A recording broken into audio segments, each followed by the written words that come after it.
a que se conecten más personas y damos comienzo.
¿Vas a entrar en baño?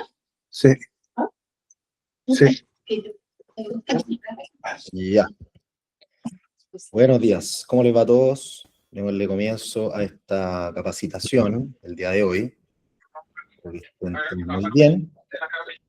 Y les voy a compartir mi pantalla.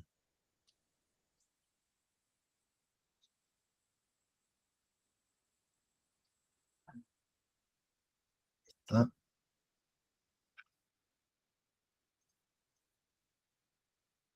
Ya. Entonces, el día de hoy, nuestra capacitación es sobre arriendos seguros, cláusulas críticas y garantías, ¿ya?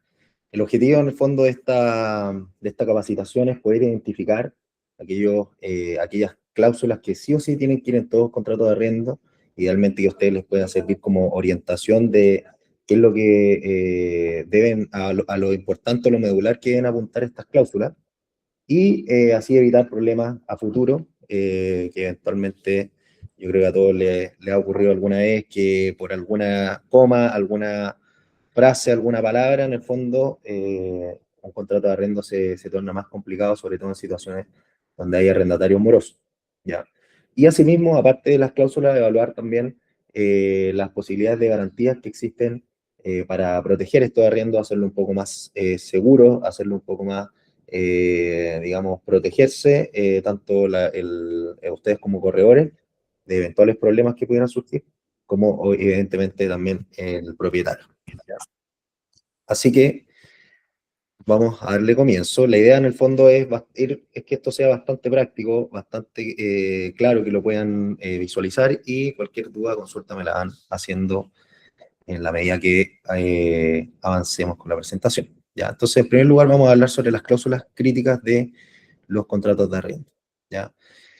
En primer lugar, fundamental en todo contrato de arriendo, bueno, no me voy a referir a todas las cláusulas por un tema de tiempo, pero es muy importante, en primer lugar, obvio, individualizar a las partes, ¿ya? Arriba, ¿cierto? Al principio del contrato, se pone en el fondo el nombre, apellido, RUT, cédula de identidad, la profesión, el oficio, su estado civil, y todos esos elementos deben ir antes de esta cláusula primera, ¿cierto? Que nosotros o como se llama en la práctica, es la comparecencia, ¿ya? Es decir, donde se dice quién es el arrendador y quién es el arrendatario, ¿ya? Eso es muy importante.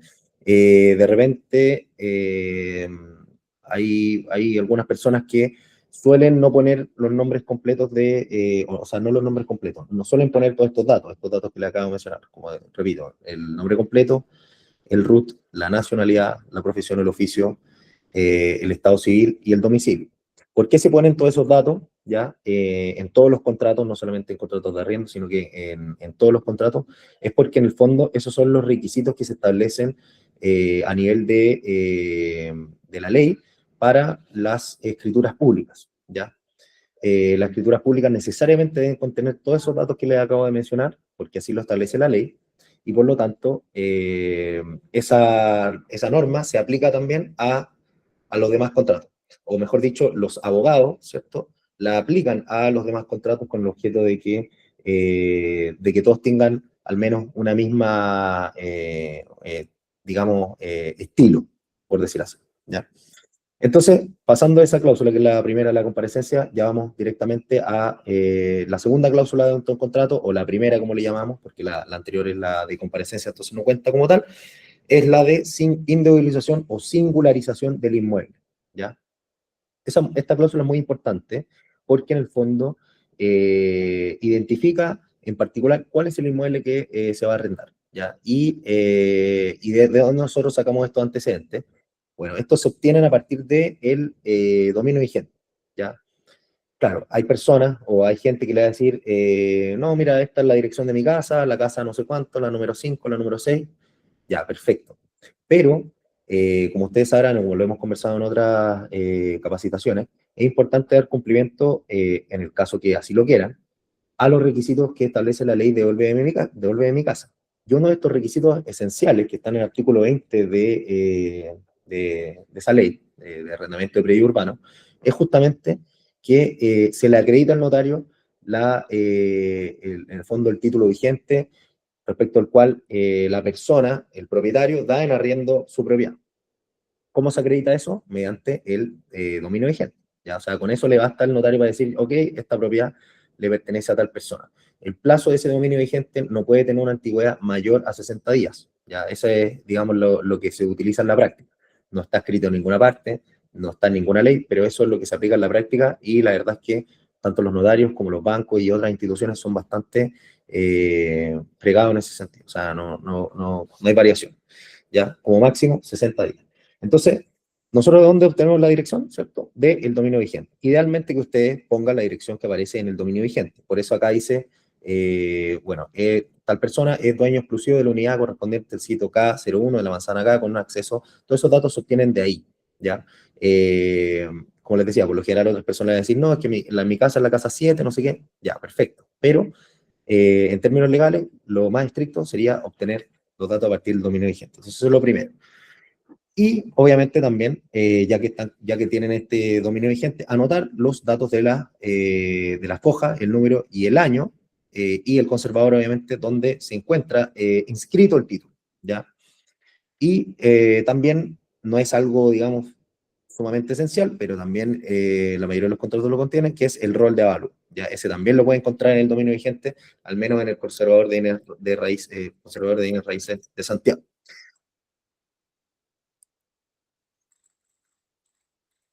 Además, otra cosa muy importante es que, bueno, obviamente se individualiza la propiedad, se singulariza, y además hay que establecer cuál es el destino de esta propiedad. Ya es muy importante establecer el destino de la propiedad. Eh, Me imagino que la mayoría de ustedes trabaja con arrendo de carácter habitacional, ya, pero hay también otra clase de arriendos que son los arriendos de comerciales, de oficinas, ¿cierto? O incluso pueden haber arriendos que sean de carácter rústico o de predio agrícola, ¿ya? Entonces, ahí como pueden ver, muy importante establecer cuál va a ser el destino y el inmueble será destinado única y exclusivamente a la habitación de don Jorge Simón, digamos, en este contrato de ejemplo que les traje. Ya si se tratara de otro tipo de destinación, ustedes lo agregan, y eso es muy importante porque, y lo vamos a ver más adelante, una de las prohibiciones que siempre se establecen en estos contratos para el arrendatario es que esta persona no puede cambiar el destino de la propiedad. ¿Ya? O sea, no puede cambiar, decir, mira, esta propiedad me la entregó, me la dieron en arriendo con carácter habitacional para que viva mi familia, pero yo la quiero utilizar como carácter comercial. Voy a poner un negocio en mi casa. Eso es una causal de término del contrato. Y por eso se vuelve muy importante, sí o sí, poner en esta cláusula primera, o la segunda, o en la que ustedes estimen conveniente, el inmueble será destinado únicamente a, y establecer entonces cuál va a ser el destino o el uso que se le va a dar al inmueble. ¿Ya? Otra cláusula que es muy importante, y realmente es muy importante, es la cláusula del plazo. ¿Ya? La cláusula del plazo tiene varias consecuencias legales que vamos a pasar a risa. La primera de ellas, ¿cierto? Nosotros, cuando captan, ¿cierto? Un potencial arrendatario, les va a decir, mira, yo quiero arrendar la propiedad de tal fecha, se ponen de acuerdo con el propietario, perfecto, llega a un acuerdo, ¿ya? El arrendo no tiene límite. Ustedes pueden establecer un arrendo que sea de carácter indefinido o a plazo definido. Pero las consecuencias legales de eso serán unas u otras, ¿ya? Entonces, acá en el ejemplo vemos que se trata de un contrato que tiene una vigencia de 12 meses, ¿ya? Contado desde el 5 de septiembre al día 4 de septiembre del 2026, ¿ya? Digamos, siempre se cuenta el día 5, es el día que se entrega la propiedad, por lo tanto, es un día como tal de arrendo, y pasado un año, ¿cierto? Si el día correspondiente para el cumplimiento de un año será el día 4 de septiembre, que también es un día efectivo donde la persona efectivamente va a estar ahí en la propiedad y por lo tanto así se contabiliza, ¿ya? En ese sentido, es muy importante destacar que, como les decía, existen contratos que son a plazo definido, indefinido, y la ley lo que hace una distinción, la ley de predios urbanos, de arrendamiento de predios urbanos, hace una distinción respecto a aquellos contratos que son inferiores a un año y aquellos que son superiores a un año, ¿ya? Los que son inferiores a un año van a tener, el arrendatario va a tener, digámoslo así, el beneficio de que se le deberá notificar la salida, digamos, el desahucio de la propiedad con cierta fecha y después de hecha el desahucio, él va a contar con 60 días para hacer la restitución de la propiedad. ¿Ya? Es un beneficio que establece la ley porque obviamente a lo mejor muchos propietarios querrán que el arrendatario salga, digamos, inmediatamente, se vaya a lo mejor en 10 días, yo le mando la carta de término, que se vaya 10 días, o sea, claro, digamos, puede hacerlo, a lo mejor el contrato lo dice, perfecto, pero la ley establece otra cosa, ¿ya? Y en contra de la ley, en el fondo, hay que determinar si es que es posible establecer otra cosa que las partes así lo establezcan o simplemente no se pueden encontrar ley, ¿ya? En este caso, en el fondo, la ley da este beneficio y por lo tanto, estos 60 días, esta persona tendrá ese derecho y además, eh, lo que necesariamente tiene que ser, como correlativo a este beneficio, es que esta persona va a tener que pagar hasta el último día todo, ¿ya? Hasta el último día va a tener que pagar la renta, los gastos de consumo, los gastos comunes, todo, ¿ya? O sea, ese es como, por una parte, el beneficio, pero por otra parte, sí o sí tiene que seguir pagando. Cuando se trata de arrendos que son superiores a 12 meses, en ese caso, la ley otorga el clásico y conocido por ustedes, el mes por año, ¿ya? Con un tope de 6 meses, ¿ya? O sea, si, digamos, se ha contratado años, se le da un mes por año de contrato, por lo tanto, quiere decir que transcurrido ese plazo, se le da un mes por año y así hasta el cumplimiento de los años que sean necesarios, pero con un máximo de 6 meses. No pueden pasar más de 6 meses, en el que esta persona en el fondo va a tener que restituir la propiedad. Eh, Otra cosa es que, otra cosa muy importante, o sea, ya eso es un punto, otro punto muy importante es respecto a la posibilidad de nosotros poder, bueno, obviamente la renovación, ¿cierto? Que como dice, sin perjuicio anterior, las partes acuerdan que el arrendamiento se renovará tácita y sucesivamente por el periodo de un año, a menos que cualquiera de las partes de aviso de término mediante carta certificada, lo menos con 60 días de anticipación a la fecha de su vencimiento, ¿ya? O sea, quiere decir que ahí establece una cláusula que es la de poder renovar el contrato, y si no se quiere renovar, se envía una carta con 60 días de anticipación. De la forma, acá en este caso dice carta certificada, puede ser por correo electrónico, como ustedes lo quieran estipular. Ya puede ser hasta por un WhatsApp. Eh, pero eso es una cosa, la renovación del contrato. O sea, ese es el primer supuesto de nosotros hablamos de 60, no, 60, 90 días, 30 días de anticipación, que es muy distinto a agregar una cláusula de término anticipado, muy distinto. Y ahí también se suele confundir. Esta cláusula de término anticipado lo que dice, como se establece acá, en el evento que cualquiera de las partes quisiera poner término antes del contrato, la expiración del plazo de 12 meses, dentro del primer año deberán pagar a la otra la renta correspondiente a los meses restantes para completar el periodo. Dicha multa no procederá si las partes han convenido de común acuerdo la restitución del inmueble en fecha diferente. Ya, o sea, acá se pone un supuesto, ¿cierto? Que dentro de los 12 meses se, eh, se le quiere poner término a la propiedad, se le pone una multa. La multa es que va a tener que pagar los meses restantes. Ya, eso es lo más típico. Pero lo más importante en el fondo es este tercer párrafo que dice, una vez renovado el contrato por un nuevo periodo anual, las partes podrán poner término al mismo en cualquier momento, dando aviso por escrito mediante carta certificada con al menos 60 días de anticipación a la fecha de restitución del inmueble. O sea, acá yo qué quiero dejar acá bien en claro y que no se confunda. Uno es la renovación, que uno tiene que avisar con 60 días antes si es que no quiere renovar, y otra es que nosotros tengamos una cláusula de salida o de término anticipado del contrato cuando nosotros queramos salirnos del contrato, o sea, tanto el arrendatario, ahí puede depender la reacción, si se le da el derecho a ambas partes, si se le da derecho solo al arrendatario con el término anticipado, si solo al arrendador, dependerá de usted de las condiciones de cada negocio.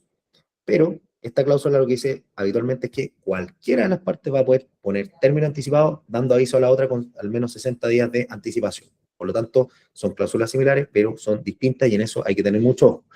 Lo que recomiendo es que efectivamente siempre se contemple una de estas cláusulas, ¿ya? Considerando que en el fondo nadie quiere quedar atrapado en un contrato y que muchas veces cuando una persona se encuentra en un estado, o sea, bueno, también depende de la solvencia, ¿cierto? O lo que ustedes pueden acreditar la solvencia de posible o potencial arrendatario. Si es que ven que una persona que tiene una solvencia bastante grande, la verdad es que, y ahí también obviamente los términos que se negocie, en el fondo no estaría mal que simplemente no se ponga esta cláusula de término anticipado, porque a lo mejor luego pueden llegar a un acuerdo las partes. Ahora, si se trata de una persona que ustedes ven que es un arriendo que a lo mejor eventualmente se pueda tornar complicado, quizá la persona le dio muy justo la renta, a lo mejor es recomendable que se establezca esta cláusula porque así, eventualmente, si esa persona quiere salir o el arrendador lo quiere sacar, le avisa con 60 días de anticipación y en el fondo hay una salida más amistosa, por decir así, más simple, sin mayores complicaciones. Eso en cuanto al plazo. ¿Ya? Después, otra cláusula que es fundamental, pero, o sea, ultra importante, es la cláusula de entrega y la de restitución. Me ha tocado ver contratos que solamente tienen una y no tienen la otra. O sea, hablan solamente de la entrega, pero no hablan de la restitución. ¿Ya? Es muy importante que vengan las dos, cláusula de entrega, cláusula de restitución. Entrega quiere decir cuando se entrega la propiedad al arrendatario, una vez que se suscribe el contrato, que se paga, digamos, el primer arrendo, sea proporcional o por el mes, de forma anticipada, se hace la entrega al arrendatario, ¿cierto? Y ahí dice, por ejemplo, en el ejemplo acá, se entregará al arrendatario el día 5 de septiembre próximo en perfecto estado de aseo y conservación, el cual es conocido, aceptado por los contratantes, y etcétera. Bueno, ahí se dice que se encuentran pagos los gastos, etcétera, etcétera. Y ahí ustedes le pueden agregar, por ejemplo, acá dice, la propiedad se entrega al arrendador en buen estado general de mantención, con los muros recién pintados, el jardín y la piscina debidamente mantenido, con aseo general realizado previo a la entrega material del inmueble, así como los servicios, todos se encuentran con las cuentas al día. Ya, o sea, nosotros en ese contrato, o en esa cláusula, se dice, la propiedad se entrega pintada, se encuentra de tal manera, de tal forma, y es importante establecer esto. Ya muchas veces esto eh, se acompaña con un inventario, ¿cierto? Con un acta, y eso es súper bueno. O sea, yo creo que es la norma general hoy en día y está súper bien porque así se demuestra en el fondo la forma que se entregó. Y esta cláusula de no entrega no significa que sea una obligación que la otra persona eventualmente les tenga que restituir, por ejemplo, la propiedad pintada. Por eso es muy importante también establecer en qué condiciones debe restituir la propiedad del arrendatario, ¿ya? Y ahí, por ejemplo, en este caso dice, el arrendatario se obliga a restituir el inmueble al término del contrato en el mismo estado que lo recibió, limpio, como se le entregó, ¿cierto? Totalmente desocupado de muebles, libre de ocupantes y con la entrega de todas las llaves y recibos que acrediten el pago íntegro de los consumos, gastos, etc. Ahí, por ejemplo, se podría agregar, para ser explícito y para no tener problemas eventualmente, que como se entregó originalmente recién pintada, que después cuando esta persona la restituya, también la entregue recién pintada. ¿Ya? Es una de las posibilidades. Es algo que también surge bastante en este tipo de contratos y que yo creo que es importante considerarlo, considerar todas las consideraciones que ustedes tengan a la entrega, considerarlas también al momento de la restitución para evitar que surjan problemas. Después, tenemos lo que son las causales de término del contrato. ¿Ya? Estas causales de término son bien importantes, ¿ya? Porque en el fondo tenemos el contrato, ¿cierto? El contrato habla de una serie de cosas, ya le he mostrado algunas de las más importantes, pero habla de muchas otras cosas más por lo general, pero ¿cómo cerramos nosotros cómo le damos nosotros el cierre, por decir así, al contrato? De decir, mira, perfecto, se contempla todo esto, derechos, obligaciones de las partes, consecuencias. ¿Cuál es la sanción en caso de que no se cumpla cada una de estas obligaciones por parte de cualquiera de las partes? Y las sanciones se establecen en la cláusula de las causales de término, que también, por lo general, contempla una cláusula de prohibición. ¿Ya? O sea, se establece por lo general arriba de la cláusula de estas causales de término anticipado del contrato o inmediato, una cláusula que dice prohibiciones, donde dice el arrendatario no podrá hacer tal y tal y tal cosa. ¿Ya? Entonces, correlativamente a esa cláusula de prohibición está la de causales de término. Y que contempla entonces, por lo general, esta cláusula de causales de término. Ya muchas veces, un minuto,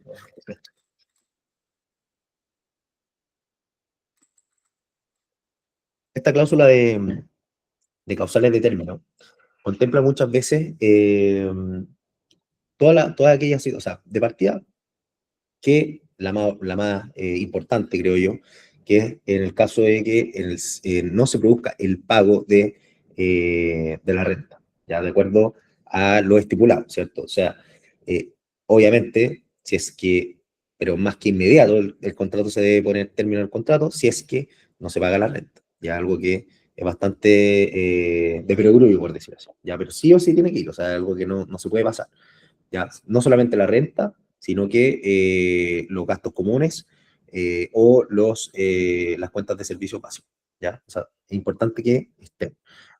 Después, como les decía un poquito atrás, ya el tema respecto al destino. Por ejemplo, acá el número 2 dice si se dedica la propiedad a un fin distinto al estipulado, si se subarrienda o cede todo en parte sin consentimiento escrito del arrendador. O sea, el caso, como yo les decía, se arrienda una casa y la persona dice, ¿sabes qué? Vamos a poner un negocio en esta casa.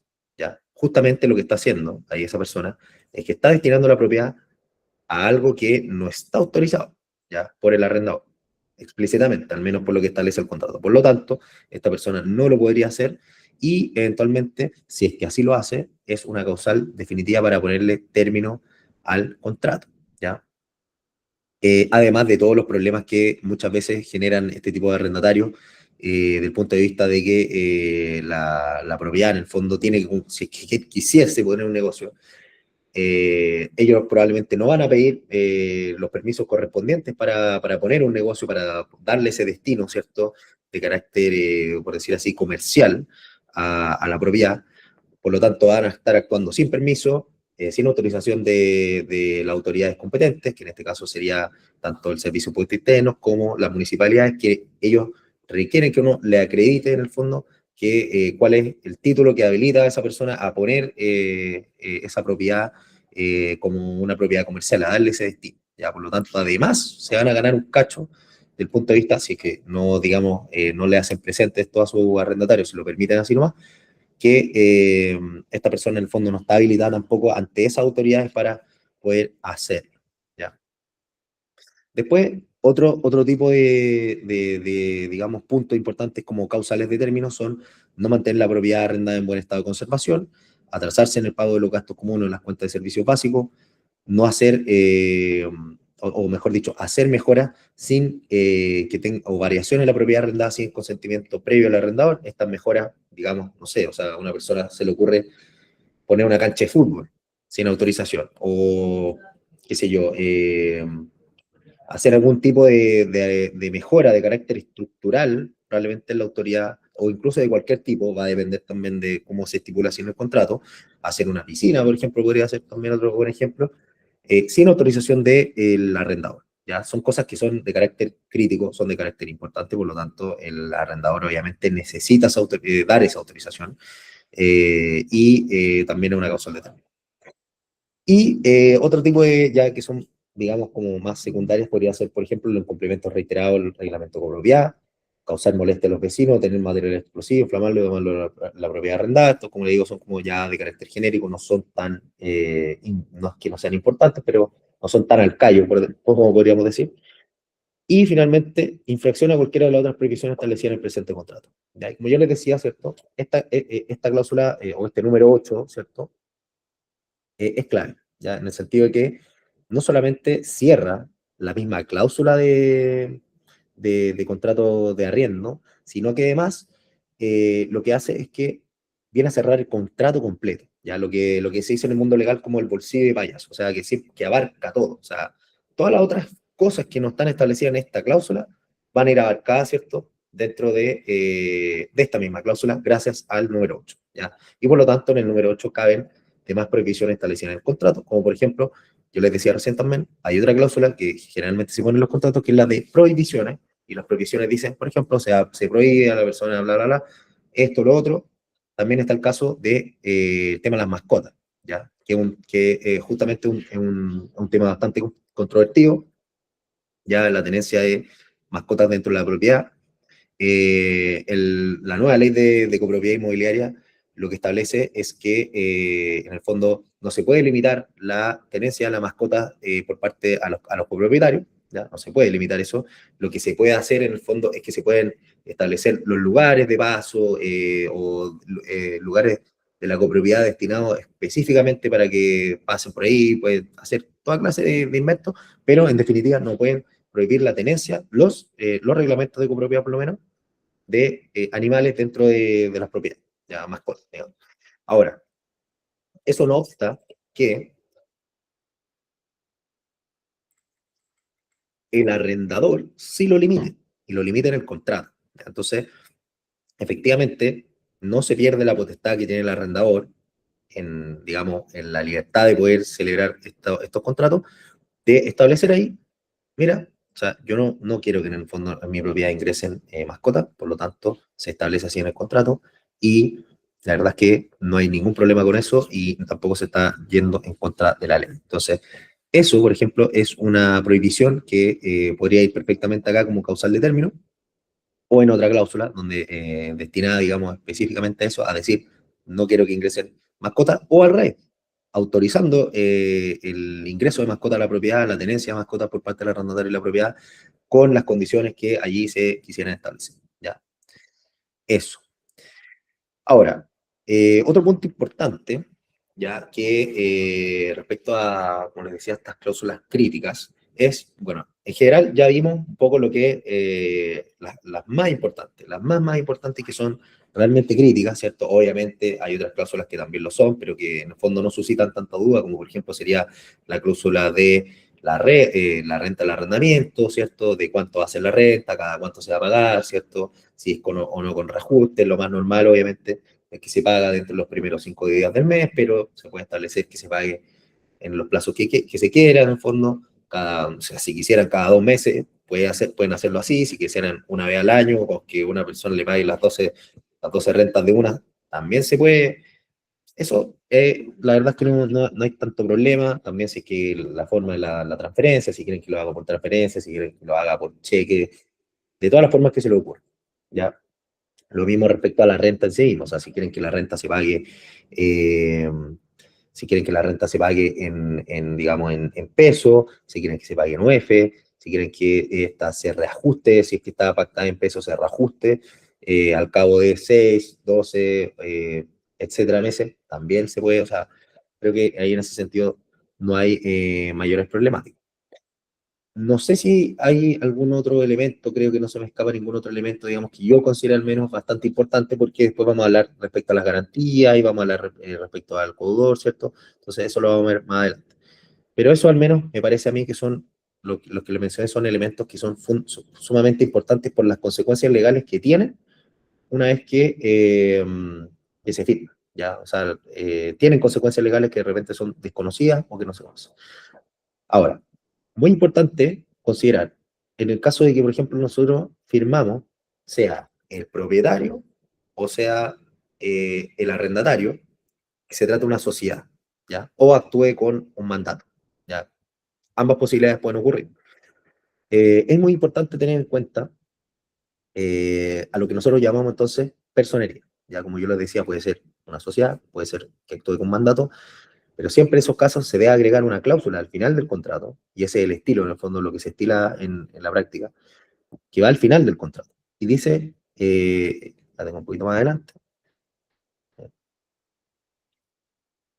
acá, la cláusula de la personería. Ya, como pueden ver, ¿cierto? Seguramente lo han visto en otros contratos, dice, por ejemplo, acá, la personería de doña tanto tanto para representar a la inmobiliaria, una sociedad, consta de escritura pública de constitución de la sociedad de fecha 4 de julio de 2019, otorgada ante don el notario, ¿cierto? Notario público de tal notaría y el repertorio, ¿ya? ¿Qué quiero decir con esto? ¿Y por qué digo que es tan importante? Es muy importante porque es necesario que una persona que actúa en representación tanto de una sociedad o como de otra persona actuando con un mandato acredite ante ustedes o ante la otra parte, en el fondo el arrendatario sea o el propietario, que esa persona efectivamente tiene esas facultades, ¿ya? Muchas veces, en la práctica, lo que se hace es que ustedes les van a mandar, en Santiago por lo menos, y también puede ocurrir en otras regiones, pero me voy al caso de Santiago, que le van a mandar a usted el certificado del conservador de bienes raíces, donde dice que tal persona tiene tal poder para actuar en representación de tal sociedad, ¿ya? Es lo que se conoce como un certificado de vigencia de poder, ¿ya? Pero la verdad es que ese certificado de vigencia de poder obtenido y esto es muy importante que lo tengan claro, obtenido del conservador de bienes raíces de Santiago, no es como tal la personería, ¿ya? No es como tal la personería, ¿ya? O sea, ven ustedes que acá la personería, en la cláusula final y en todas las cláusulas que ustedes vean de todos los contratos, sea de arrendamiento, sea de una compraventa, sea de un usufructo, cualquier tipo de contrato, no hablo, ni hablo fuera de lo inmobiliario, van a decir, o tienen que decir, mejor dicho, lo siguiente, o sea, como les decía, la personería tanto tanto consta de escritura pública, de escritura pública. ¿A qué nos referimos? Y el número de repertorio. ¿A qué nos referimos que está en escritura pública? Bueno, lo que les mostraba por acá. Eh, Acá, como pueden ver, yo les dejo como ejemplo esta, que es una escritura pública de una sociedad, donde una sociedad le da poder a una persona. ¿Para qué? Para que actúe en representación de ella. Acá entonces el mandante, ¿cierto? La sociedad Absalón Espinosa Inmobiliaria Limitada le da, ¿cierto? A esta persona para que, poder para que le represente en todo acto de gestión, como también judicial, extrajudicialmente, y ejecute los siguientes actos. Y se establecen qué actos en específico puede hacer esa persona, ¿ya? O sea, por ejemplo, acá el mandato dice, para representar al actor en nombre de representante, para la mandante, la compra y venta de bienes muebles e inmuebles, como para suscribir promesas de compra-venta, modificarla, actuando como comprador, vendedor, promitente, comprador, etcétera. Para que, ¿qué más? Para que compre y suscriba contrato de compra-venta, venda, permute, dé y tome en arrendamiento y administración sea o transfiera toda clase de bienes. Establezca garantía, constituya al mandante como fiador o codeudor solidario, abrir y cerrar cuentas bancarias. O sea, las escrituras, y esto es muy importante que lo tengan claro, las personerías van en escrituras. Y las escrituras, como todos saben, son textos bastante largos, un mamotreto bastante largo por lo general, pueden ser obviamente de una hoja, de dos hojas, pero al punto que voy es que suelen ser un mamotreto bastante largo. ¿Y por qué? ¿Por qué suelen ser, o los mandatos también, por qué suelen ser extensos? ¿Por qué viene una lista extensa de facultades? Porque resulta que una persona no puede actuar fuera de lo que ahí se establece. O sea, necesariamente lo que se establece en el mandato o lo que se establece en los poderes de la sociedad es, y específicamente eso es respecto a lo cual esa persona puede actuar. Y ahí es muy importante que se revisen, obviamente, entonces, cuando viene una sociedad o cuando viene una persona actuando con mandato, cuáles son los poderes en específico que tiene esa persona. ¿Ya? Si es que no se... Y ahí puede ver, y me ha tocado ver, por ejemplo, que resulta que me dicen, mira, no, ¿sabes qué? Acá anula el contrato, esta es la sociedad, te mandamos estas cosas, ¿sabes? Me mandan el certificado de vigencia de poderes del conservador de bienes raíces de Santiago. Eso no sirve, no sirve. No sirve, ¿por qué? Porque en el certificado dice simplemente que la sociedad tanto no le ha revocado el poder o el poder sigue vigente a nombre de Pepito. Perfecto. Pero ¿qué poderes tiene Pepito? O sea, ¿qué puede hacer? A lo mejor la sociedad le dio un poder para una sola cosa en específico, para un negocio en particular en específico. O le dio un poder para algo, para una cierta cantidad de actos. O sea, por ejemplo, no para comprar y vender bienes raíces, sino que para darlos y tomarlos en arrendamiento. O viceversa. O sea, por eso es fundamental determinar y revisar la escritura ya de mandato, sea, o de los poderes de la sociedad, en donde ello aparezca específico qué es lo que puede hacer la persona. Ya eso de verdad es fundamental y no se puede pasar por alto. En la práctica se hace mal, digamos, mucha gente lo hace de manera incorrecta y no le toma el peso porque todo lo que no es establecido ahí, esta persona no puede actuar, no puede hacer ese tipo de actos. ¿Ya? Y relacionado con eso, además, así como, ¿cierto? Se otorgan poderes, además yo lo que tengo que saber es la vigencia de esos poderes, o sea, de cuándo están, ¿ya? Es muy importante saber, o sea, esa escritura, perfecto, es del año, no sé, puede ser del 1989, por ejemplo, y esa escritura del año 1989 estará vigente hoy en día, o sea, a lo mejor alguien vino y dijo, mira, ¿sabes qué? O sea, esto se hizo en 1989 y en el 2015 a esta persona que le habían dado mandato o le habían dado poder en una sociedad, dice, ¿saben qué? Suficiente, no va más. A lo mejor lo despiden o a lo mejor ya no es más su amigo y por eso le quitó el mandato, no sé, a lo mejor se divorcian, pueden ser millones de posibilidades. Eh, y para eso se necesita, además, tener la vigencia de poder. En Santiago, ¿dónde se obtiene esto? La vigencia de los poderes se obtiene en el Archivo Judicial de Santiago, como pueden ver ahí. Eh, ¿Y qué es lo que hace el Archivo Judicial de Santiago? Nosotros vamos, ingresamos a la página web y le decimos, o sea, no le decimos, pero ingresamos a la página web y con los datos, ¿cierto?, que nosotros tenemos de la escritura, de los firmantes, se solicita ahí y con el repertorio, ahí se puede no estar, pero, o sea, pueden estar que nosotros no lo tengamos, pero el repertorio siempre está en todas las escrituras porque es como el número de identificación de la escritura. Y con eso, nosotros, ¿qué es lo que hacemos? Es que solicitamos, ¿cierto?, el poder, que nos manden la escritura, el mamotreto completo, y aparte que nos den la vigencia de ese poder. Es decir, que el archivo judicial diga, revisa su registro y ve que en el fondo ese poder se encuentra vigente, que no hay otra escritura posterior a ese poder, o a ese mandato, que lo revoque, ¿ya? Y que diga, este mandato digamos, ya no se encuentra vigente. Y como pueden ver acá está justamente la certificación. ¿Ya? Hoy en día esta certificación viene, por lo general, de forma digital, ¿cierto? Con firma electrónica avanzada del notario, pero también si ustedes la llevan presencialmente, lo que van a ver es que le van a estampar esto, que dice, certifico que al margen de la matriz de la presente escritura no hay nota alguna que revoque o deje sin efecto la delegación o designación conferidas, ¿ya? Al fecha 5 de noviembre del 2025. O sea, ahí fehacientemente digamos, la persona del archivo judicial va y les acredita que ese poder se encuentra vigente y por lo tanto ustedes dicen, o sea, o bueno, en el fondo las personas pueden confiar que esos poderes están vigentes y por lo tanto no hay ningún problema. Les pongo el ejemplo más icónico que podría ser, digamos, por ejemplo, una persona trabaja en una sociedad, ¿cierto? Esa sociedad le da poder a esta persona para que actúe su representación, ¿cierto? Como sea como gerente, como administrador, o incluso como apoderado, a un colaborador quizá podría ser de la sociedad, y resulta que esta persona los estafa, voy a poner un año, digamos, 2022, los estafa, qué sé yo, se pelean, no sé, pueden ocurrir miles de situaciones, pero la escritura está, y él en la práctica no tiene poderes. Digamos que esta persona, no sé, de la sociedad lo echaron el 15 de marzo del 2022. Él todavía, con su escritura de poderes, puede ir y celebrar actos en representación de la sociedad. ¿Ya? Ahora, las consecuencias penales que eso pueda tener, eso es otra cosa. Pero civilmente, al menos en la normativa civil, esa persona está validada para poder hacer o representar a la sociedad porque esa escritura no ha sido revocada. ¿Ya? ¿Cómo se hace en el fondo en esos casos?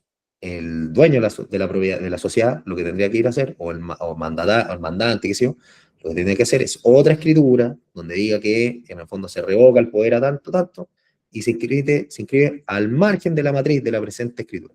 ¿Cómo es? O sea, al margen de la original, se anota esa revocación. ¿Ya? Y por eso acá en el fondo está esta certificación y ese es el origen de toda esta, digamos, todo este tema, ¿ya? O sea, me he detenido harto en hablar del tema de la personería, pero yo creo que es algo sumamente importante, algo que se pasa por alto muchas veces y que en el fondo es de las cosas más importantes de un contrato, o sea, definitivamente.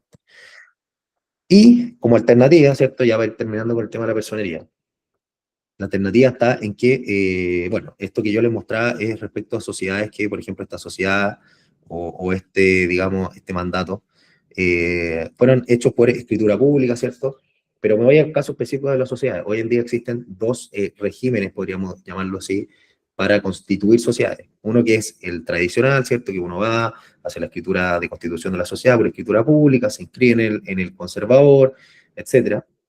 Y después está la nueva forma, ¿cierto? Respecto a constituirlo por medio de la empresa en un día, ¿ya? Que también es un sistema que yo encuentro que es bastante bueno, que permite no solamente que las empresas se constituyan de forma más rápida, sino que además hay una serie de certificados que ustedes pueden descargar de forma gratuita en la página y que la verdad es súper bueno en ese sentido porque no gastan ni un peso, los sacan de forma gratuita y si es que obviamente los dueños de la sociedad no lo han cambiado, es totalmente todo vigente, ¿ya? Y ahí ustedes lo que pueden descargar en esa página es justamente el certificado de vigencia de poderes. Muy similar a lo que es esto, ¿ya? En el caso de las sociedades, esto, ¿cierto? Porque van a venir en ese certificado de vigencia de poderes van a venir quién es la persona que tiene los poderes, si es que estos se encuentran vigentes y cuáles de forma específica son. O sea, esto mismo, ¿ya? Va a venir todo. Entonces, eso es súper bueno, lo pueden descargar de esa página y la verdad es que ayuda bastante. Entonces, ahí, como les decía, ¿cierto? La personería de tanto, tanto, consta de escritura pública que podría ser esta, podría ser muchas, pero, como les decía, importante tener eso en cuenta respecto a la personería. No, de nuevo, por favor, no poner que el conservador, nada, o sea, el conservador no tiene nada que ver acá respecto a las personerías, o sea, puede llegar a tener que ver, sí, pero ya yo creo que son temas más específicos que la verdad no es necesario en ese sentido hacer el punto ahí. Finalmente, veamos el tema respecto a la garantía, ¿ya? Del contrato, respecto a la garantía las garantías que pueden existir como tal, primero que todo, la garantía en sí misma, ya la garantía en sí misma, ¿cierto? Que, digamos, se pone en todos los contratos, o la gran mayoría, ¿cierto? Que una garantía, en el fondo, cubre aquellas situaciones en las cuales uno recibe la propiedad, ¿cierto? Y luego hay un plazo, ya para que sean de 30 o 45 días, para que se restituya esta garantía. Ojo, el propietario tiene una obligación de restituir la garantía de forma completa, total, eh, digamos, al transcurso del plazo que ahí se establezca en la cláusula de garantía, salvo que existan deterioros, perjuicios, gasto, impago, etcétera, que en el fondo hayan quedado como, digamos, un remanente de la fecha en que se fue la persona de la propiedad. Solo en esos casos. En todo lo demás, esta persona no puede imputar la garantía como renta, no se la puede quedar, nada. ¿Por qué? Porque se gana la posibilidad de que lo demanden eventualmente y todo depende, obviamente, muchas veces las demandas de cuánto es el monto a demandar. Pero se han visto que existen garantías millonarias que superan, no sé, 1, 2, 3, muchos millones de pesos. Y ahí, ojo, que el propietario no sea cara dura, podríamos decir, y se quede con esa garantía, o alguien se quede con esa garantía, porque la verdad es que se puede ganar un problema bastante grande. eh, y por eso mismo, cualquier descuento que haga a título de esa garantía tiene que quedar documentado. O sea, decir, mira, fotos, o sea, bueno, cuando se recibe la propiedad, ¿cierto? También se hace una acta de recepción, y ahí mismo, entonces, ya después de transcurridos estos 45 días, donde se pueden ver todas las fallas, esta persona documente que, o a título de qué está haciendo el descuento. Me rompieron el piso, ya. Cuesta tanto, el arreglo cuesta tanto, esto. Se manda una liquidación de la garantía.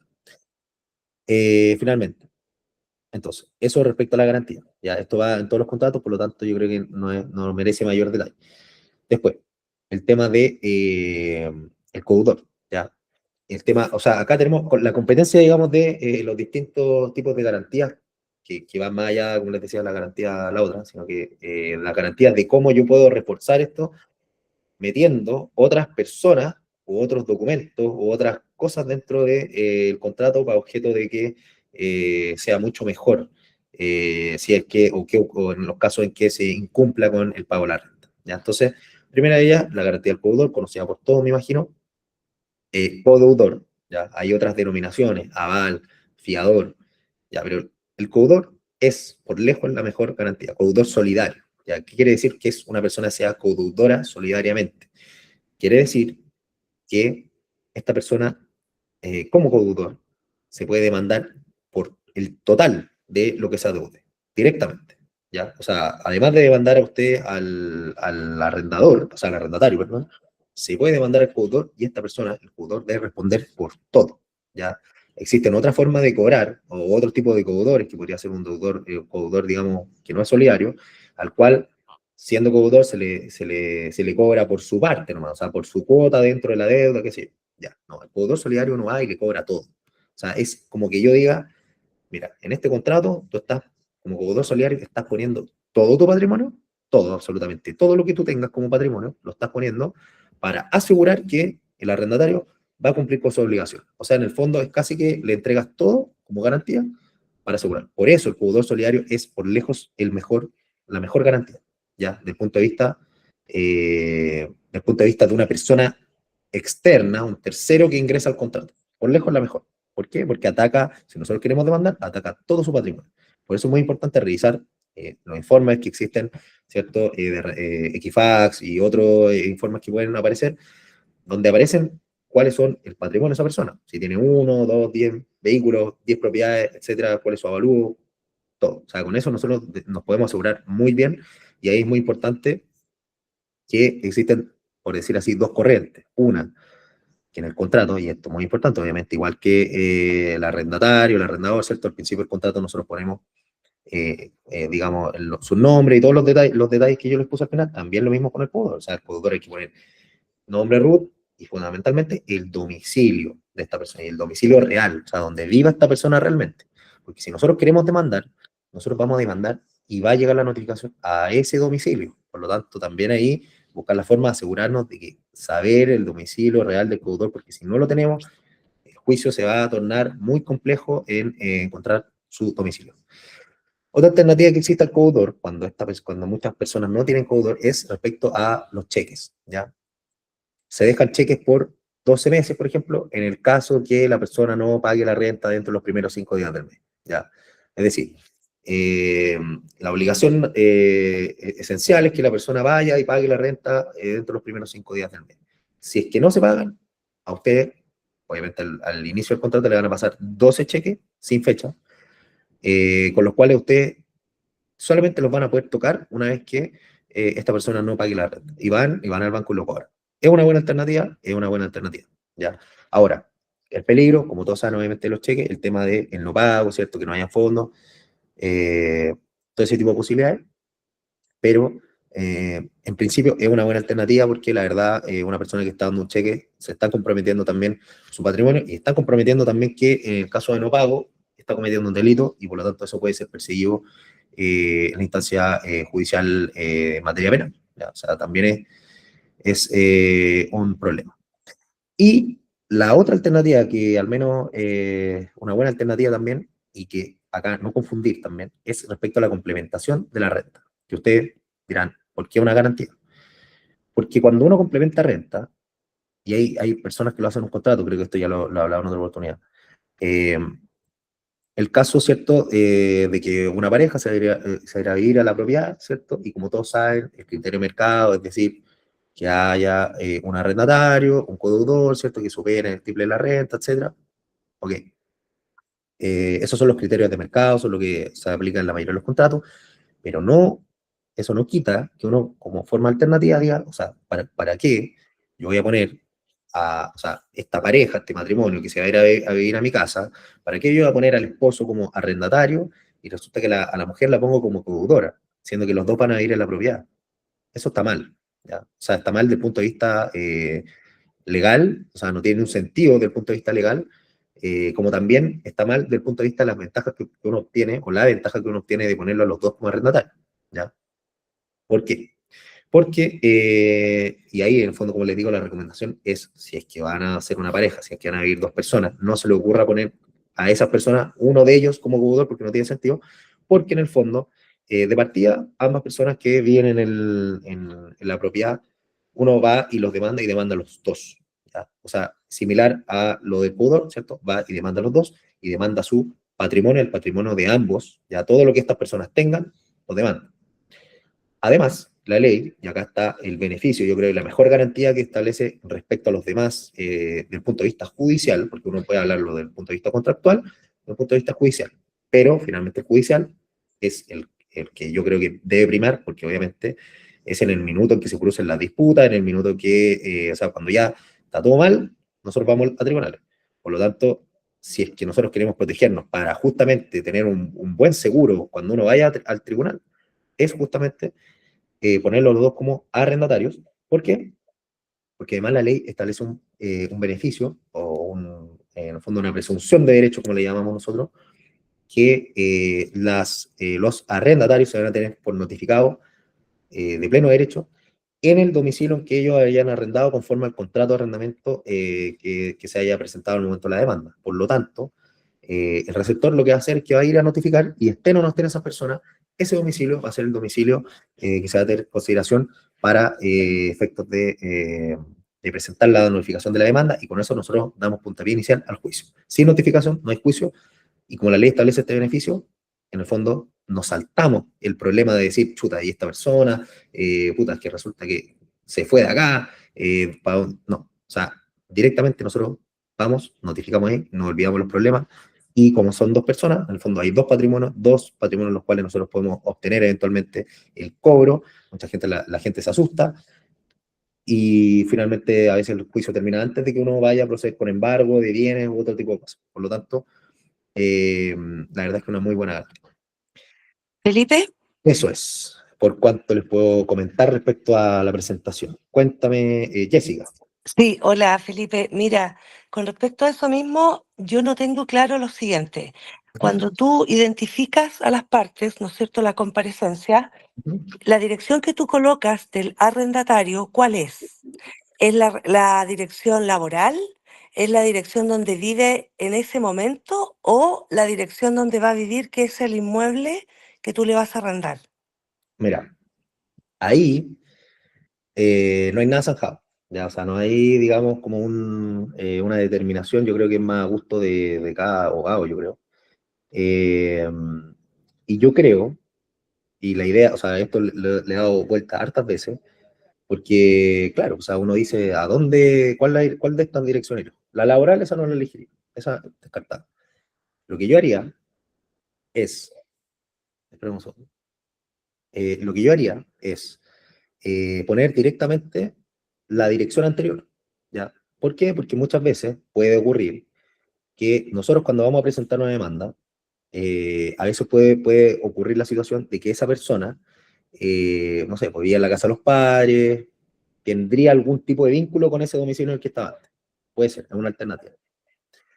Entonces, nosotros, tomando esa alternativa, podemos poner ese domicilio, porque es el domicilio actual, o sea, en el momento en que se firma el contrato, pero además, el mismo contrato le va a dar otro domicilio, que es el domicilio de la propiedad que él está arrendando, ¿ya? Dándole ese otro domicilio, nosotros lo que vamos a hacer al momento de presentar la demanda es que vamos a demandar a la propiedad arrendada. Logramos notificar en la propiedad arrendada, perfecto. Ya, estamos bajo este beneficio que establece la ley, perfecto. Hay algunos tribunales mañosos que son situaciones que igual me podría demorar en detallar, pero puede ocurrir también de que si es que, por ejemplo, la persona se va de la propiedad, el tribunal por algún motivo se entera, se le hace presente, resulta que el tribunal no nos va a dejar de demandar ahí donde es la propiedad arrendada, porque va a decir, chuta, esta persona ya no vive ahí, no demande, o sea, notifique en otra parte. Y ahí nosotros vamos a tener el domicilio que puso esa persona anteriormente, ¿cierto? Ahí en la comparecencia del contrato, que es la propiedad donde vivía antes, que a lo mejor podría haber sido la casa de las familiares, o quizá no tenía ninguna relación. Pero por último, nosotros contamos con otra dirección en la cual eventualmente nosotros podríamos hacer o lograr algo. Puede ser. Y entonces, en definitiva, la recomendación es simplemente poner la dirección actual que tiene esa persona, no la que tiene el contrato. ¿Por qué? Porque ya cuando nosotros firmamos un contrato, ya no estamos dando otra propiedad, otro domicilio. Simplemente la persona se dice que va a vivir ahí a futuro, ¿cierto? O qué sé yo, actualmente. Por lo tanto, tenemos esas dos opciones. La opción principal, obviamente, como es en virtud del contrato, es aquella propiedad que está arrendando, y por lo tanto nosotros ahí no es necesario que nos hagamos mayor problema. Ya, Eso, entiendo. eso es. Felipe, disculpa, cuando tú hablas de las causales de término y dice ahí el contrato se termina de manera inmediata, Ujú. ¿cómo se procede a eso? O sea, igual tú tienes que primero empezar la demanda, ¿o no?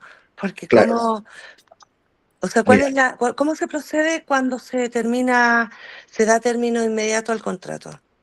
justamente es una muy buena pregunta, porque ahí es donde también se hace la distinción de qué es lo que ocurre, qué es lo que dice el contrato, ¿ya? Por eso es importante que los contratos, de una u otra manera, aborden todas las situaciones que nosotros creamos que sean necesarias, porque una cosa es lo que dice el contrato y otra cosa es lo que dice o que nos obliga a hacer la ley, ¿ya?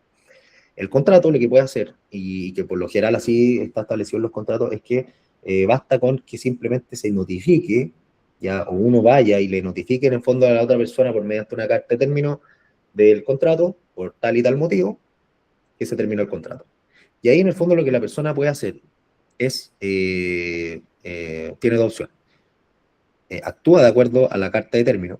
La carta de término lo que va a decir es que se ponga término inmediato al contrato, se le va a dar un plazo, por lo general 30 días, hay otras personas que le podrían ser 15 días, eso ya enteramente a lo mejor lo que diga el contrato, como también lo que quiera la persona en el fondo para ponerle término, y se le envía esa carta certificada, lo que diga el contrato, o correo electrónico, y la persona eventualmente le va a llegar eso y va a decir, ya, ¿qué hago? O sea, lo cumplo con esto, me voy en la buena, o espero en el fondo que me llegue una notificación judicial, ¿ya?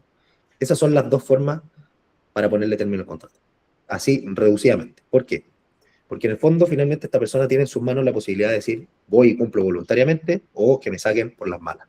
Por lo tanto, en resumen, hay que hacerlo conforme a lo que establece el contrato. Si dice término por correo electrónico, carta certificada, o no dice nada, o si no, hacerlo por medio de directamente el juicio. Porque en la práctica esas son las únicas dos alternativas. Si es que la persona, por ejemplo, le llega, no sé, una carta notarial, una carta certificada, o cualquier cosa, pues si la persona no se quiere ir, la verdad es que no hay ninguna otra posibilidad, no hay posibilidad de sacarlo si es que no es, digamos, por medio de la vía judicial.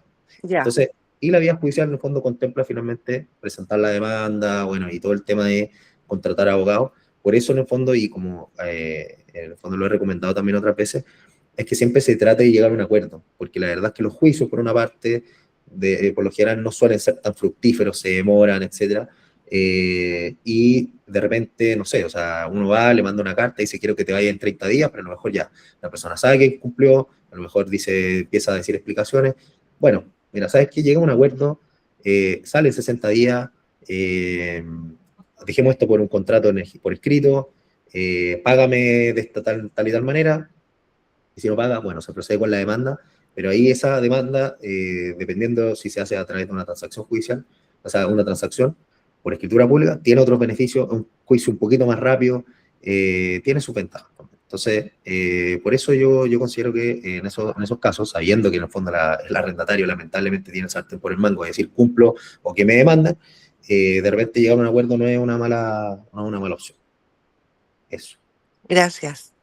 eso es. Creo que Felipe, quería sí, decir yo con respecto a la dirección, lo de antes, ¿sabes lo que me ha pasado a mí también? Que a veces la gente pone direcciones falsas y cómo lo corroboro y que me ayudaba mucho con el DICOM 360 Plus, porque ahí sí. tienen las anteriores direcciones. ¿Por qué? Porque a veces tú, no sé si me entiendes, a veces que la gente no quiere dar direcciones de la familia o está saliendo mal del anterior arriendo, entonces yo lo corroboro con esas direcciones y pongo la de las direcciones del DICOM. Cuando me Sí, dicen, sí, le digo, ¿sabe que no es una dirección que corresponde a su DICOM? Ah, no, es que me equivoqué, por ejemplo. Me no, confundí no, con el ahí número, por ejemplo. ¿Mm? está súper bien eso, o sea, porque en el fondo estas personas tienen que entender una cosa, o sea, como acá todos cuando uno va a firmar un contrato tiene que poner de su parte, ¿ya? O sea, uno va de buena fe, como se dice en términos legales, ¿ya? Y esa buena fe implica que uno no puede andar con mentiras, con chanchullos, con que sí, que no, que esta no es mi dirección, pero resulta, no. O sea, eso no se puede. Porque eventualmente eso ya de partida es una mala señal. O sea, estamos viendo una persona que a lo mejor no, que no está yendo a contratar con la misma buena fe que están contratando en las otras partes, por lo tanto ya es una mala señal, y ahí en ese sentido, en el fondo, efectivamente tiene que ir el domicilio real de esa persona. O sea, sea el domicilio que vive con los papás, si es que vive con, o sea, los hermanos, familiares, pareja, etcétera, tiene que ser el domicilio real, no un domicilio inventado. eh, y en ese sentido, claro, en los informes estos comerciales, Equifax u otros que existen, aparecen esos domicilios, y ya de último, si la persona no lo quiere dar directamente, bueno, poner ese domicilio que está ahí, y si se pone complicado, bueno, ahí quizás reconsiderar a esta persona porque en el fondo no corresponde que la información tiene que ser real, tiene que ser verídica y ¿por qué? Porque el arrendador se está jugando mucho. O sea, como yo les decía recién, finalmente, cuando a uno quiere echar a alguien de la propiedad porque tuvo un mal comportamiento, no cumplió, etcétera, finalmente él tiene el sartén por el mango y puede decir, ya, mira, ¿sabes qué? Voy a esperar que me demanden y puede pasar mucho tiempo, pagar abogados, etcétera. Entonces, por eso es importante que el contrato contemple todo, que la información sea verídica y que en el fondo estas personas le tomen el peso a lo que significa un contrato de renta, que no es algo fácil. Sí, Es que por eso eso lo es. estoy diciendo, porque ya a mí me pasó, ¿me entiendes? Entonces, porque yo tengo arriendo de muy bajo precio, digamos, Ujú, conocido, entonces va tipo gente baja, ¿me entiendes? Que quiere siempre ujú. andar con el chanchullo. Entonces, eso es como una recomendación para el resto de colegas, ¿ya? Claro, sí, una Y la súper otra buena cosa, recomendación. sí, y la otra cosa que por lo menos me ha pasado en forma personal, que yo vivo muy cerca, esto es como aparte, pero también es como un consejo, tuve que sacar el número de la casa porque vivo cerca de una clínica, de un hospital, y lamentablemente la gente pone los números de las direcciones cerca de las casas donde uno vive. Entonces me han llegado tremendas cuentas de los Claro. hospitales y de la clínica. Esto es aparte, pero quiero que más o menos los colegas también entiendan que es peligroso cuando uno tiene como direcciones muy cerca de estos entornos. ¿Y qué pasa? Tiene, ¿Me tiene- entiendes? Que gente saca direcciones como irreales y después perjudicado a las personas que viven. claro. Eso. No, no, muchas gracias también por la recomendación. La verdad es que, o sea, bueno, el chileno suele sacar cosas que uno no pensaría. O sea, este tipo de cosas no me imaginaría yo que pasan, pero claro, o sea, para evitar el pago, o sea, yo creo que están dispuestos a todo. Entonces, no, súper buena la recomendación. Jessica, levantaste Sí, la mano. sí, quiero hacer otra pregunta Ujú, con respecto a las prohibiciones. ujú. Generalmente yo antes colocaba dentro de los contratos prohibición de subarriendo de la propiedad, Sí, hasta que me encontré con una situación que una arrendadora me dijo, no, a mí elimina esa cláusula de prohibición de subarriendo porque a ella le ocurrió que el arrendatario, como tenía esta prohibición de subarrendar, él en el fondo se acogió a esa prohibición Ujú. y dejó la propiedad de un día para otro, diciendo que como ella, y esto fue, en realidad fue puntualmente para la pandemia, no sé si esto pasa habitualmente, pero era una casa, entonces él dijo yo, como no puedo subarrendar y como estoy sin trabajo, entonces no tengo cómo pagar el arriendo y él dejó la casa de un día para otro y el contrato decía que él tenía que dar aviso con 60 días. Ujú. Pero en realidad ella no pudo hacer mucho porque, claro, efectivamente en su contrato decía, hablaba de esta prohibición. Yo no sé qué tan efectivo sea eso, si hay algún artículo específico que en el fondo avale esta situación o si igual uno lo puede colocar en el contrato. No, mira, ahí de frentón, el tema es que, o sea, sí o sí, tiene que ir la cláusula de prohibición de subarrendar, ¿ya? Sí o sí. Lo que hizo esta persona es que esta persona directamente incumplió el contrato, ¿ya? ¿Por qué? Porque en el fondo los contratos no miran, o sea, los contratos miran todo lo que esté establecido en el contrato, ¿ya? Sobre todo si se trata de un contrato escrito, ¿ya? ¿Por qué doy este ejemplo? No me quiero alargar tampoco.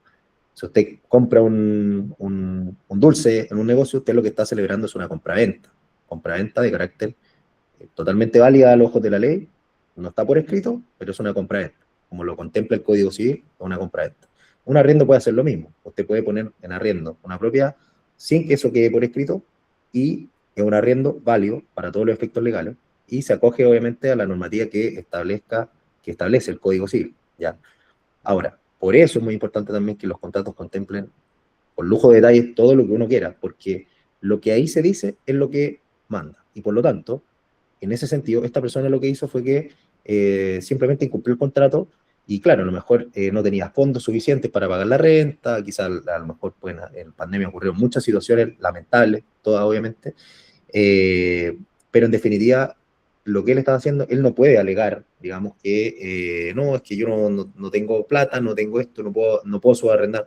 No, o sea, esta persona en el momento que firmó el contrato, un año, meses, muchos años antes, en ese momento se comprometió a cumplir cabalmente cada una de las obligaciones y por lo tanto el contrato no mira más allá de eso. A lo mejor si en el contrato se hubiera contemplado que en el caso que la persona no tenga, no sé, capacidad de pago para cumplir con la renta, puede ser.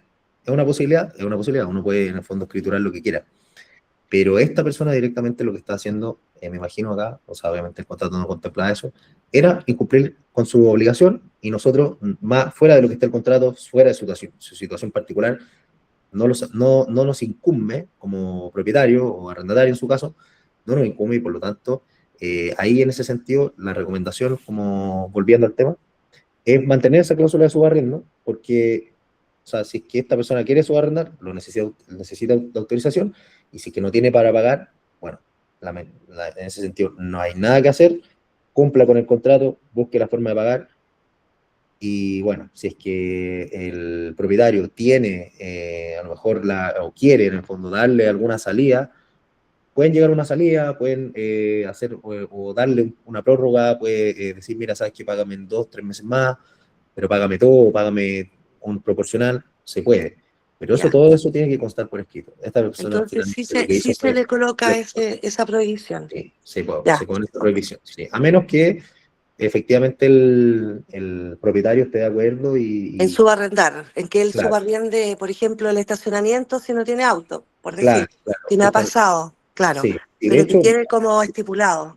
ujú, sí, que quede estipulado. De hecho, justamente ese es el caso más típico. Yo creo que Mm. de lo que más ocurre, o sea, como uno arrienda un departamento con estacionamiento y bodega, qué sé yo, y resulta que el dueño lo que hizo es que lo subarrendó, no lo dijo, obviamente, o antes, incluso antes de celebrar el contrato, dice, chuta, pero ¿qué le digo si es que quiero subarrendar? No le digo. Yo creo que ahí es bien importante, y es usual en la práctica, la verdad es que yo creo que no hay algo que suponga mucha complejidad darle la autorización expresa en el contrato que la persona subarrenda el contrato sabiendo que muchas de estas personas a lo mejor no tienen auto, no le interesa el estacionamiento como tal, pero vienen todo el pack juntos, etcétera. Entonces, siempre en uno u otro caso, poner la cláusula. Eso. Muchas gracias. No, de qué no, no hay problema. Bueno, creo que no hay más consultas. La verdad es que espero que le haya servido esta capacitación. Yo sé que son temas bien igual, a lo mejor denso podría ser, pero yo considero que son bien importantes, entonces ojalá que les sea de utilidad y en el fondo les permita a ustedes revisar mejor los contratos, no olvidar que estas cosas que son importantes, y así asegurarse ustedes como corredores, que finalmente si hay un problema muchas veces a lo mejor el telefonazo le va a llegar a usted, y evitar ese tipo de cosas. Jessica, Felipe, última pregunta, sí, que te quiero hacer. Cuando tú dices que si el arrendatario no cumplió, tú le cobras al cobrador solidario, ¿eso también lo tienes que hacer a través de una demanda o cómo le cobras a él? sí y no. Ahí, en el fondo, es lo mismo, opera la misma situación, porque claro, o sea, el codeudor solidario, el arrendatario y el codeudor solidario, uno lo que debe hacer como primera instancia es ir y cobrarle extrajudicialmente, o sea, no ir al juicio. Digamos, uno va, le envía un mail, un WhatsApp, una comunicación, como sea, y le cobra. Le dice, mira, el arrendatario de esto debe tanto, necesito que me pagues porque de lo contrario voy a ejercer o se ejercerán todas las acciones legales que sean pertinentes, y la persona ahí puede que conteste, no conteste, cumpla, eventualmente pague, que lo veo muy difícil, y si no ocurre eso, bueno, entonces ustedes están en buen pie para presentar la demanda. Pero siempre previo a la parte judicial, nunca es malo hacer en la cobranza extrajudicial, es decir, por medio de todo lo que establezca el contrato, o por los distintos medios que a ustedes se le ocurre en el fondo hacerle llegar esta comunicación al codeudor. Y cuando uno hace la demanda, demanda a los dos, pone a las dos personas, o sea, tanto Ah, ok. al deudor principal, arrendatario, como al codeudor. Y en el fondo, bueno, si es más de un arrendatario, si son dos, tres, etcétera, y un codeudor, y así también a todos.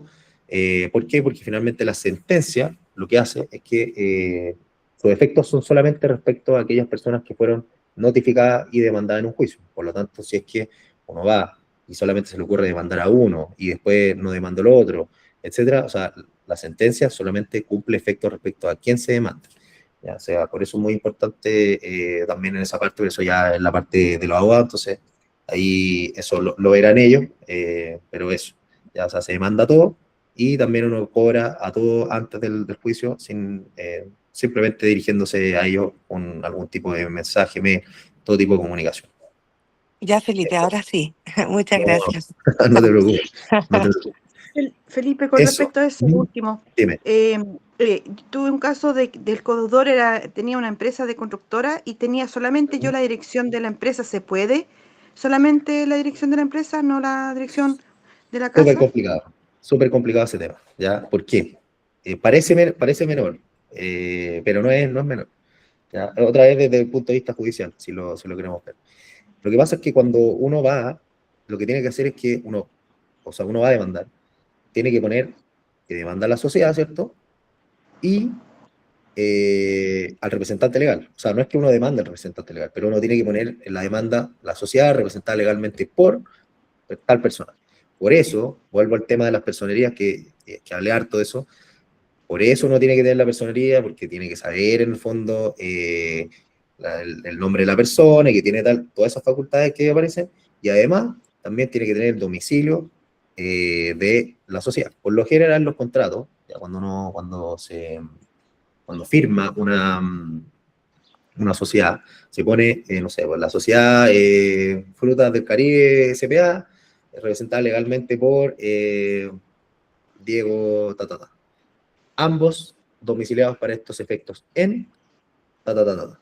¿Ya? O sea, ahí en la comparecencia se pone eso. Por lo tanto, uno lo que hace normalmente en la demanda es cuando va a poner a la sociedad, pone al representante legal que puso ahí y el domicilio de la empresa, ¿ya? El domicilio que nos entregaron al momento del contrato. Y uno va, presenta la demanda, el receptor va a notificar y resulta que, claro, hay dos posibilidades. O sea, notifica, le llega al representante legal, perfecto. O también está la posibilidad de que no le llegue al representante legal porque resulta que el representante legal no es. Pues, no sé, o sea, pueden ocurrir muchos motivos. Se fue la sociedad de ahí, entonces directamente el representante legal no se le puede notificar.